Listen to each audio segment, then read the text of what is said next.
Hi everyone, it's Linda and welcome to another Hero Arts video. I'm so excited to be here on the Hero Arts blog today, and I thought I'd share with you how I made this sweet little flower wreath card. I'm using this new Stampin' Cut set from the 2015 spring release. So first of all, I'm going to start with a piece of Nina Solar white cardstock. This one is cut to a little bit bigger than a normal standard size card, but I'm going to be trimming it down at the end. So to begin with, I just traced a pencil around the outside of that little dish to give myself a circle to work with for the wreath.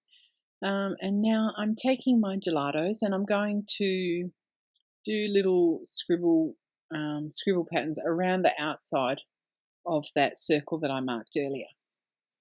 By making sure that the scribbles are not any particular shape, so they're not lines or crosses or anything like that, that helps me to ensure that the finished product looks a lot more organic, and the shape of each coloured blob, for want of a better word, it will look a lot more natural, like the colour just happened to drip there.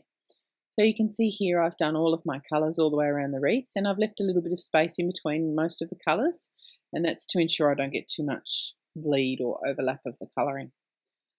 So I'm just taking a wet paintbrush now and smearing the paper, smearing the gelatos in. By using a paintbrush you get a much smoother, more watercolored effect, and it almost looks like quite a watery paint, not quite as light as watercolor but a little bit darker. And now I'm just adding some ink splatters using the same colors. So you can see that the once you've added the water, you get a really pretty sort of, like I said, an organic paint splatter look. And I really like how it looks like the paint just happened to drip onto the page in a wreath kind of shape. So now I'm just adding a few more ink splatters in the right colours, and then I'll heat set all of that so that it was nice and dry. So now I'm going to start my stamping, and I've got some Hero Arts black dye ink, and I'm going to add these flowers from the stamps and die set, and I'm going to stamp them around the wreath. And I'm going to be working in basically a triangle format for each stamp so that it all ends up looking nice and even and not too planned. I wanted this wreath to look a little bit crowded, and it sort of, the pictures in this stamp set, or the stamps in the set, remind me of those little children's books that come from the Netherlands or Sweden or that sort of area, where the pictures are a little bit sketchy, and I wanted this wreath to look over full and almost busy, but then sort of at the last minute it seems to somehow tone down. So that's exactly what I was looking for there, what you can see there. I've added some leaves and extra buds and all that kind of thing.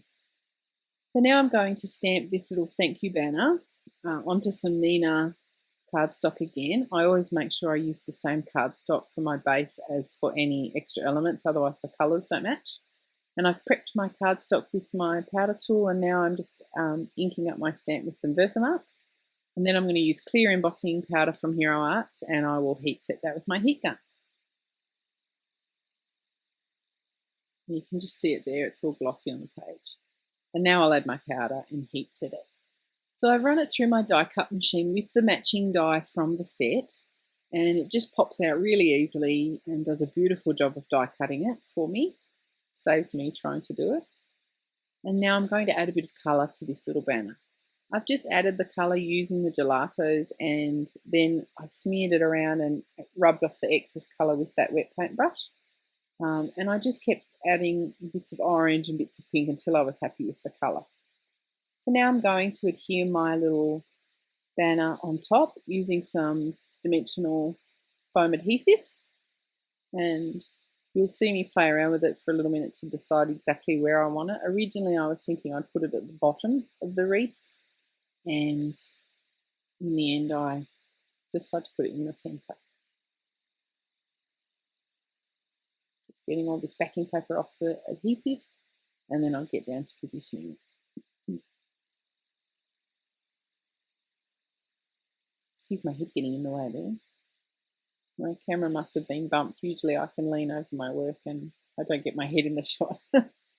Okay, so now because I used so much water on this panel, the cardstock's a little bit warped, so I'm going to be using this adhesive tape instead of my normal little tape runner gun, because I think this tape's a little bit stronger. And I've mounted that panel onto some black cardstock with a very thin mat around the edge.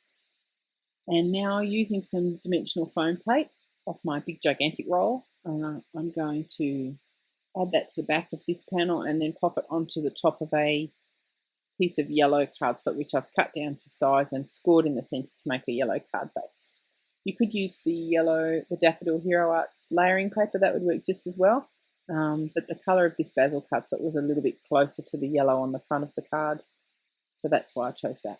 So I'm just making sure to add lots of adhesive so that when the card sits on there we don't get any spots that sink down. Taking off all that contact paper or release paper, and then I'll adhere it to the card base. And we're done. So this card took less than 10 minutes. It would be a really easy card to make en masse.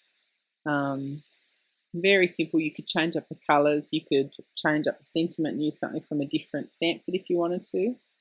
But that's it, that's the card. So thank you so much for joining me. I hope you liked the card, and I'll leave you with a better shot of it.